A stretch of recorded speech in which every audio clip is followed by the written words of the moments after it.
Louise Bedford here, your host of the Talking Trading podcast. This is how traders excel. Today, we are going to talk about business systems because as a trader, you are the quintessential small business owner. Not only do you have to be responsible for your trading, but you also have to consider how to manage your relationships outside of the trading world and also your own personal health. I'm going to drop you right into a conversation I had with Tim Hyde. Now, Tim runs the website winmoreclients.com.au and his podcast is More Clients, Less Effort. I'm going to hand it over to Tim and you'll hear the rest of the conversation for today's show. Hey guys, welcome back to another episode of More Clients, Less Effort. We're going to take a little pivot into the world of trading today with the amazing Louise Bedford. Louise, thanks for joining us. Tim, it's great to be here. I'm loving your podcast. As a fellow podcast host, we have to do what we can to encourage and cheerlead. Absolutely. And look, it's much easier than writing books, isn't it? Although we're going to get into that in more detail as well. Louise is the founder of tradinggame.com.au. The link to that will be in the show notes. And she's the best-selling author of not one, not two, but 5 best-selling books on the stock market and a behavioral finance expert with degrees in psychology and business. Thank you for that introduction. No, that's fantastic. I love this because, trading is one of those mechanisms, I guess, that gives us the freedom to do other things. Like for you, it's spending time with your children and your husband, lifting weights at the gym and enjoying yoga. Now, I want to take you back. Now, one of the reasons I really wanted to interview Louise is back in the day, this is going back to my high school years, which is more years ago than I can count. I was going to be Gordon Gekko and Charlie, what was Charlie Sheen's character's name? The other one. Bud? Was it Bud? Can't remember now. I'm gonna have to quickly Google it while we're chatting. But that was going to be my thing. I was going to be a trader back in the day. I did not know that about you, Tim. Oh yeah, well, I was never going to be a firefighter or anything like that. All right, Bud Fox. There we go. It was Bud something. I was never going to be a firefighter or a policeman or something. That's my brother's gone and pursued that. My sister was always going to be a diplomat. All right, she's followed in my grandfather's footsteps in that regard. But my first fascination, in fact, my first business mentor, as some of our listeners know, was Uncle Scrooge. Right, and my golden bookie, I still remember this day, he would row his rowboat around his money pit and then sort of dive off and have this sort of absolute blast, and this is going to be the fun thing, right? And of course, 1987, as I was, a very impressionable sort of 13, 14, 15-year-old, I thought, oh my God, how cool is this, right? They look very sharp. They got their sort of double-breasted suits on, the giant mobile phones. And also the putting all of that money onto the bed and doing like a snow angel. That's my memory. Absolutely. Yes, it's so good. How did you get into it? What was your inspiration for getting into understanding trading in a big way? Well, look, many, many moons ago, when I was also an impressionable teenager, my sister's boyfriend at the time said he's got a sure thing. And strangely, that sure thing did come off. So my very first trade, I don't even count this usually. I'm just telling you because we're bonding over our teenage years. My first trade was at 16 and I put in some money and it went up, my friend, times 5. So that got my attention. My dad was an investor and we had our lives changed in year 11 for me back then. And it was incredible. Some trade came in and we moved house. Dad bought a boat, we got a second car, all of a sudden we could shop in actual shops instead of mum sewing everything. So all of that fed into my mindset. I do think that is the basis of why I started trading at about the age of 20. There was a seminar involved where somebody said how you make your money is you can get involved in property, in the share market and in business. And the ideal aspect is to combine all three. But if you're only going to do one, do the share market, because you can't sell off one room in a house. Wow, it blew my mind. So all of these things sort of fed into this ultimate fulcrum of that seesaw where I tipped over and put actual money into the market. Do you think if that first investment hadn't been as successful, that you would have still had that interest in investing? Oh, well, that's interesting. It definitely piqued my interest because I thought, yes, there's definite money here. But I do think I was destined for this because there were so many other things pointing in that direction. And the main one is being brought up in relative poverty did help because I knew I didn't want to be like that. I do remember at one stage my grandmother, who she was such an influence in my life. She said to me, "She who makes the gold makes the rules." And that to me spoke very, very loudly. I knew I wanted to be rich from a very young age. My favourite toy was a tiny little coffin, which was a money box, and a skeletal hand reached out, grabbed the coin, and swept it into the grave.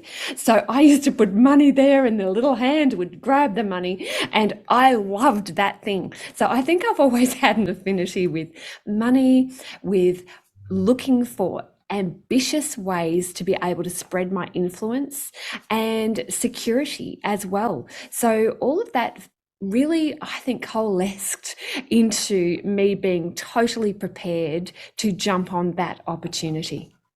I think it's a really interesting thing how we look at how our childhood has really influenced our relationship with money and or with business or investing or anything like that. I grew up in a reasonably middle class family. I went to a private school. I didn't have it super tough. I don't remember it ever being difficult as a kid. But my parents tell me Wow. stories where, there were plenty of nights where they had to put Vegemite on toast and that was dinner, right? Now, maybe it's because I liked Vegemite on toast. Now, for American friends, you probably won't like Vegemite because you spread it too thick, like the barest of touches of Vegemite and lots of butter, and you're good.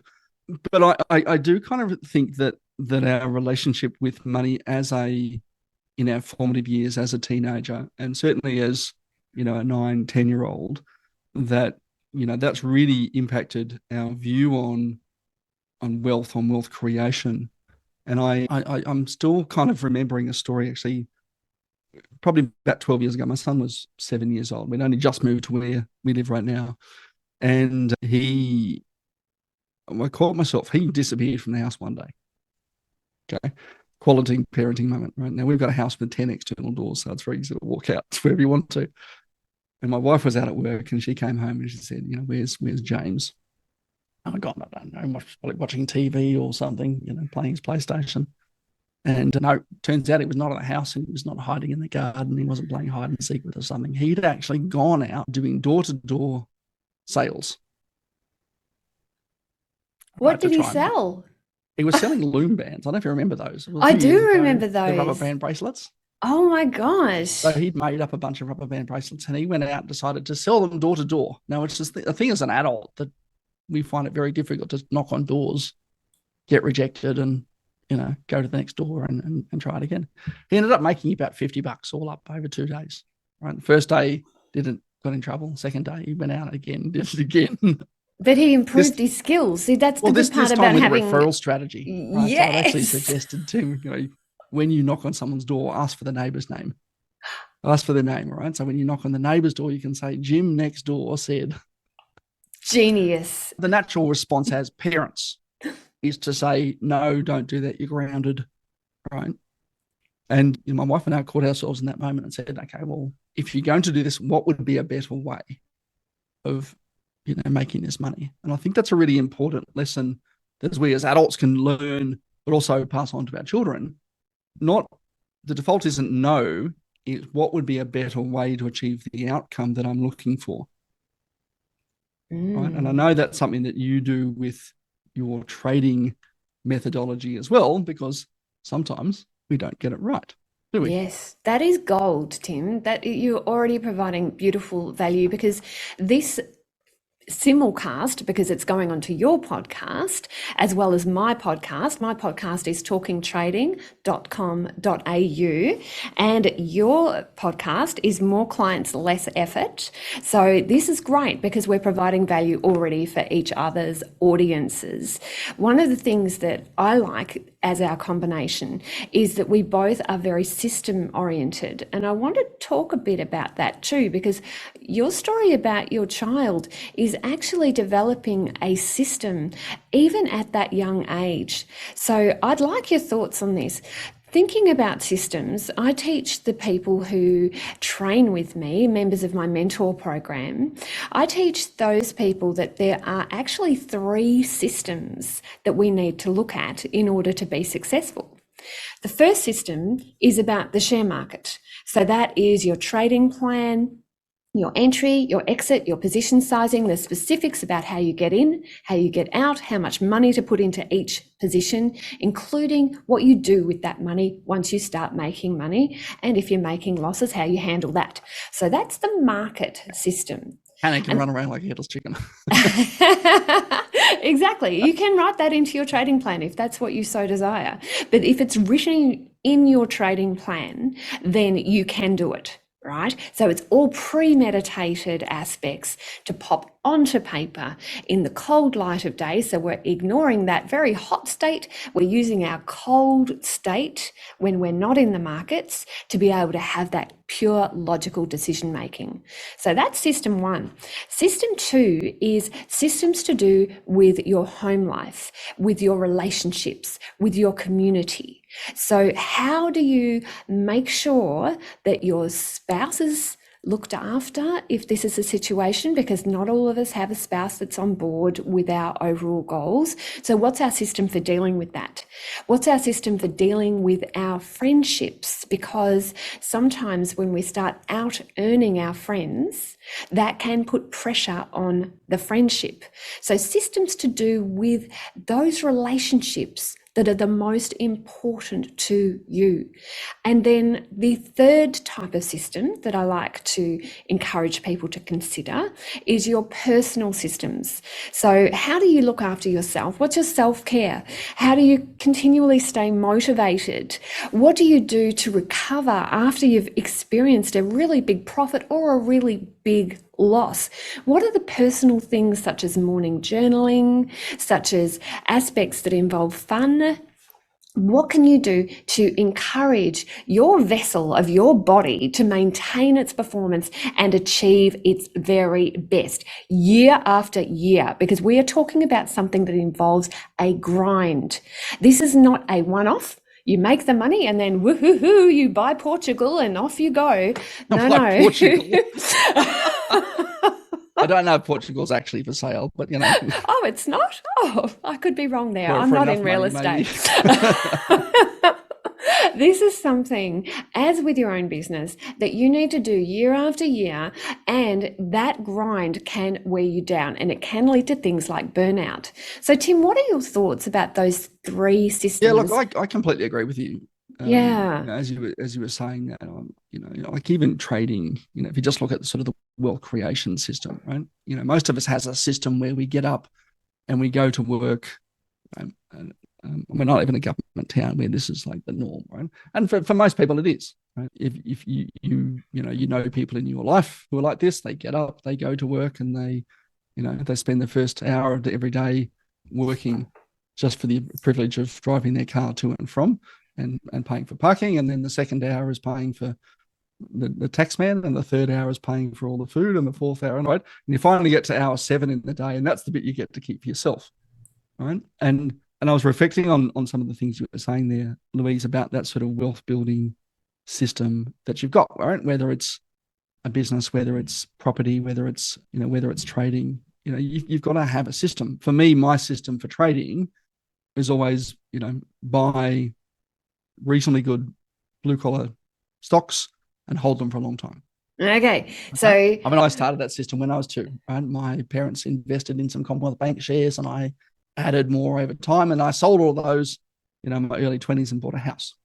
right? So that was my system that I did. Right? I didn't kind of go too crazy. I didn't look at some of the sort of the more advanced trading techniques and stuff like that. But it was my system, and that's something I was comfortable with.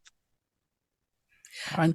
There's lots of parts of that, though, that are tweakable here, and then I want you to continue on with your thought. So, firstly, for everybody listening that is looking to get involved in the financial markets, definitely finding a way, as Tim did, to add more to winning positions or pyramiding is a fantastic way to go. Doing this over the long term, fabulous. But the thing that we need to do is to really define how to get into, how to get out of, and how much money to put into each position. So I'd love to refine that system over time and see how you go now, Tim, but continue on. Yeah, okay. I mean, that was my system, right? I converted it into my first property, which was good. I doubled that within 3 years, double that again, right? And so, and one of the things that I noticed, I think a lot about, whenever I looked at things like the Business Review Weekly Rich 100, it was people who made money in business and then made wealth through property. So that was my system that I followed. Okay. Could it be better? Absolutely yes.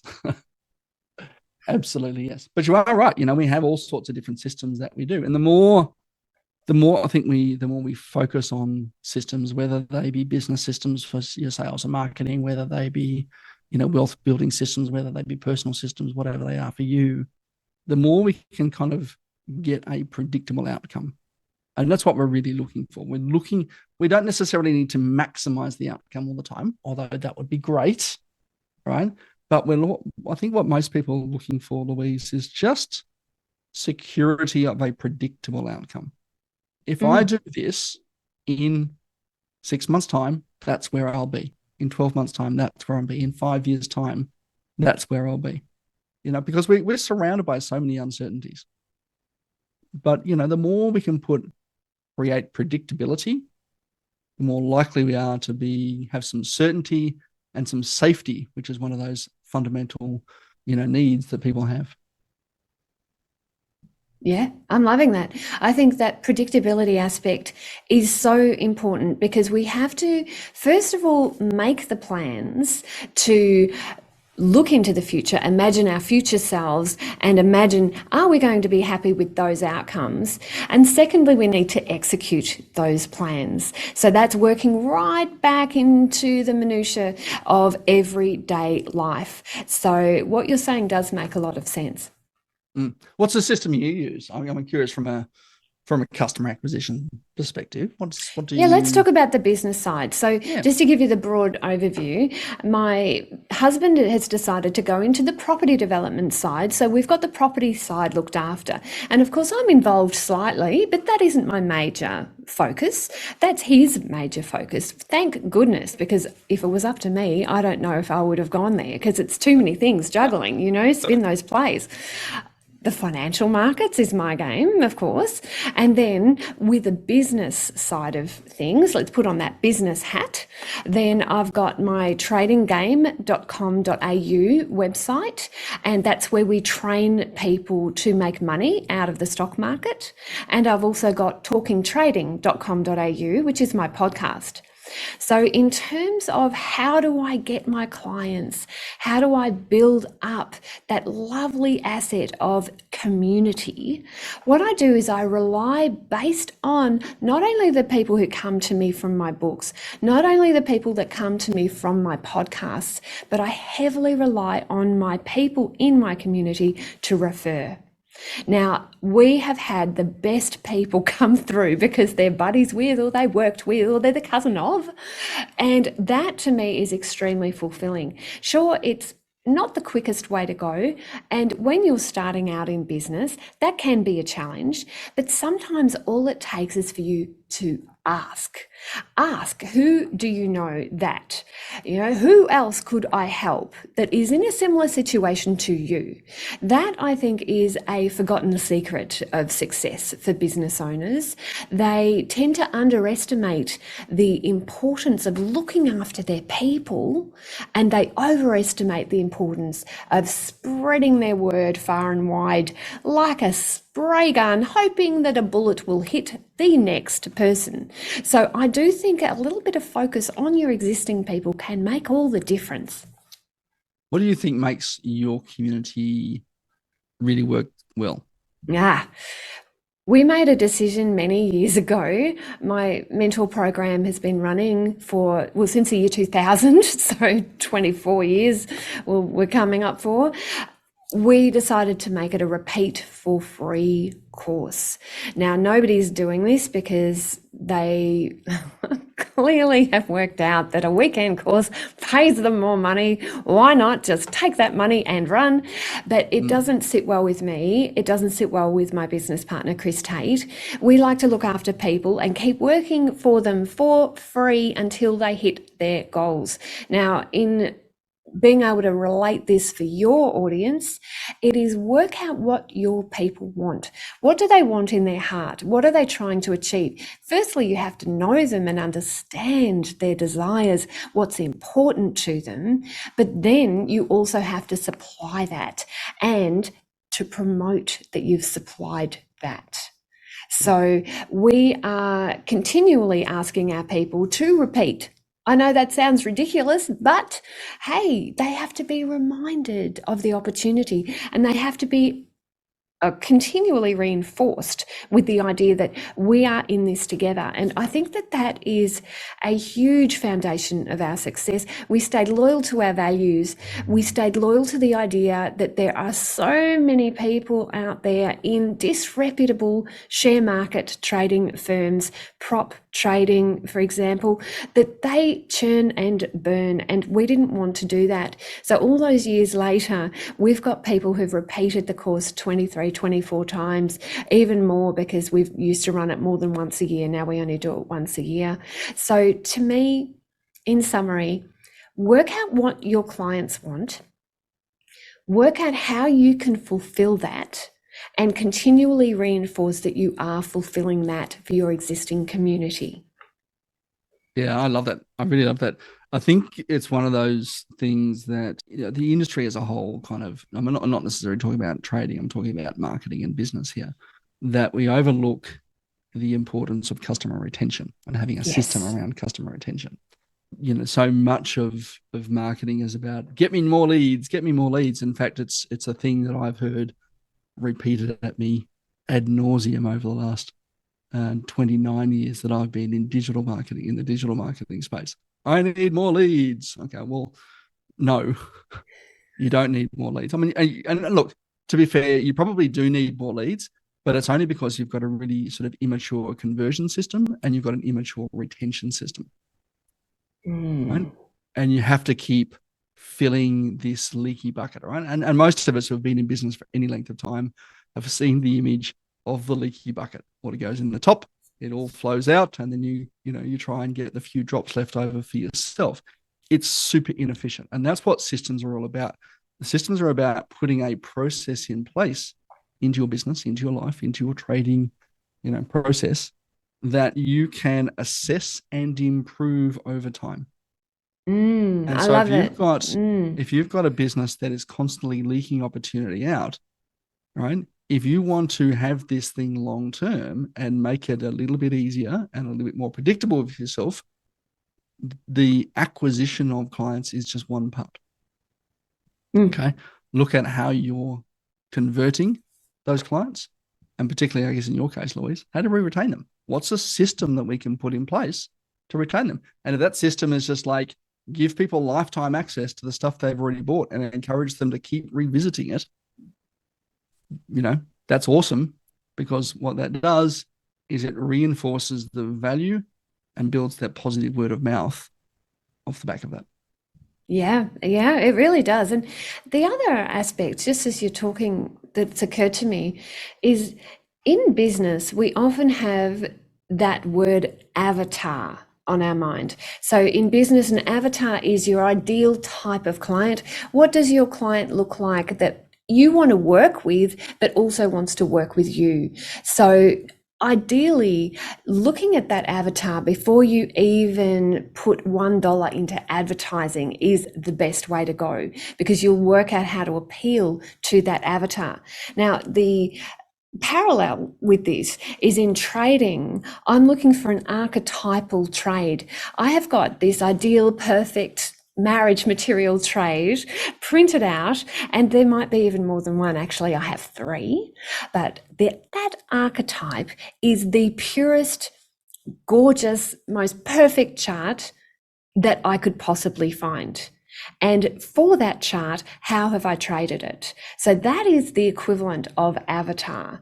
Now, often traders think that they need to keep on pursuing new opportunity after new opportunity. They think they have to get more and more short term until they're up against their computer screen just seeing pixels and they can't see the big picture, like a 2-year-old watching TV. So I do encourage traders to step back, match their archetype directly so that there is no wiggle room, and you are entering those perfect trades time and time again. And once you're in that perfect trade, to throw yourself at it, to pyramid in, keep on adding money to it, and that longer term, more macro, more mature view ends up making more money than those very short-term day traders every single time. And that's the same with business owners. That avatar has to be first and foremost in your mind, and you also have to be in alignment as well. So if you can examine your values, work out what's really important to you, how do you fit in the world, how do you enjoy interacting with people, and match those values to your avatars, then your commitment to those people will not only be definitely in alignment, but your marketing words, your copy, your pitch, if you like, will also touch their hearts, and it will be much more effective. Yeah, absolutely. Louise, I love to finish our podcast with a quick fire, and I have not warned you of these questions in advance like I do with some people. No, I like the surprise. But let's see where we go. Let's see how many of these stump you. But what's a funny story that your family tells about you that you're open to sharing? Yeah, I am very much known for losing my way.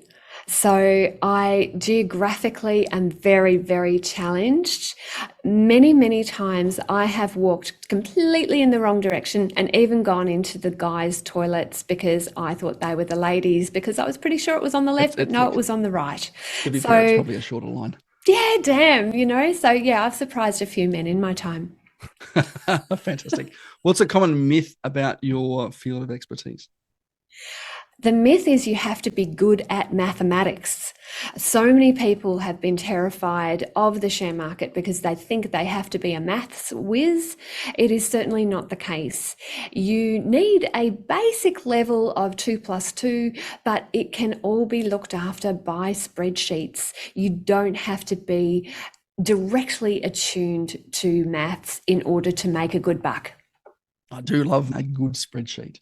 Yes. What's one thing about your business over the last 24 odd years that you didn't expect?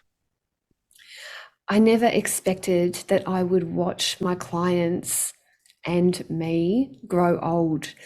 We have had quite a few people refer children, quite a few people refer their parents, but we have also had people refer not only their parents, but also their children. So we have got 3 generations of people learning in the same family from us.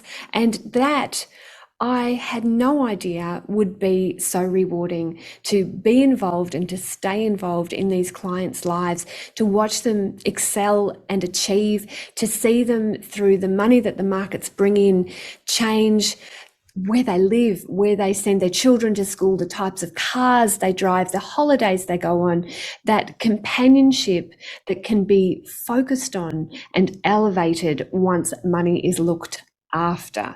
So yeah, that to me is a surprise. I love that, right? Because it says it's a testament to the work that you do with your clients. But I think without a doubt, and it's a big driver for me as well, we go into business to create an impact on the people around us, right? And to make their world better. And certainly, when you bring in multi-generational family groups, certainly that tells me that you're doing that incredibly well. What's your favorite productivity hack for entrepreneurs? Set an alarm. So if left to my own devices, would be a procrastinator. But there's a couple of things that I really enjoy to help overcome that desire. One is a countdown. So to get myself out of bed, as ridiculous as this sounds, I give myself a countdown like I was about to launch a rocket, baby. So I do 5, 4, 3, 2, 1, da-dum, up. There I am, the day can start. Now, it adds a touch of drama, but it does get me out of bed. And I've noticed when I don't do that, that is a difficulty. But once I'm up and running, and I do have that big to-do list, not the to-do list, that's very boring. I have a to-do list. So my to-do list is as long as anybody's. And to get through those, I imagine how long it will take for that task. And then I set an alarm and I try and beat that alarm so that once that alarm goes, that task can be ticked off. And I take a massive dopamine pleasure in ticking that off my list. Yeah, I love that. I think for me, it would be my calendar. I can't live without my calendar right now. If it's not in there, it doesn't happen. That's One it. of the things I like, I've got a big whiteboard on that I bought from the ex-government warehouse sale once. And one thing I like to do is come in and write 3 things that I need to do today, just on the whiteboard. I like Once that. I've ticked off those 3 things, the day's done. Doesn't matter what else was going on. Okay, I could actually knock off for the day. I get those 3 things out of the way. And if you think about that, right? If you did that, over the course of the year, that'd be 600 things that you've improved. Louise, it's been an absolute pleasure having you on More Clients, Less Effort and simulcast on Talking Trading. I really appreciate you taking the time to chat with us today. It has been a pleasure, Tim. I've known you for many years. I do very much enjoy our chats on LinkedIn. Now, for everybody thinking, what can I do for Louise and Tim? They've provided such value. I really do feel they've made a difference to my day. You know what you can do? You can give us a review, preferably on Apple Podcasts, but also through Google. So we would love that, wouldn't we, Tim? Wouldn't that bring joy to your heart? We absolutely would. Share it with someone who would get value from this. Yes, that referral idea is alive and well. So, Tim, it's been great having you on the show. Thanks so much for your wisdom about systems. Thanks very much. Chat soon. Well, I hope you enjoyed that episode of Talking Trading and that you're feeling as inspired as I am. We're going to have a couple of weeks break for the Easter holidays, so we'll be back on April 10th and you'll be able to listen to my interview with Luke Mathers on Bulletproof Trading, Stress Teflon Unveiled. You're not going to want to miss that one. So until then, enjoy your break and have a happy Easter.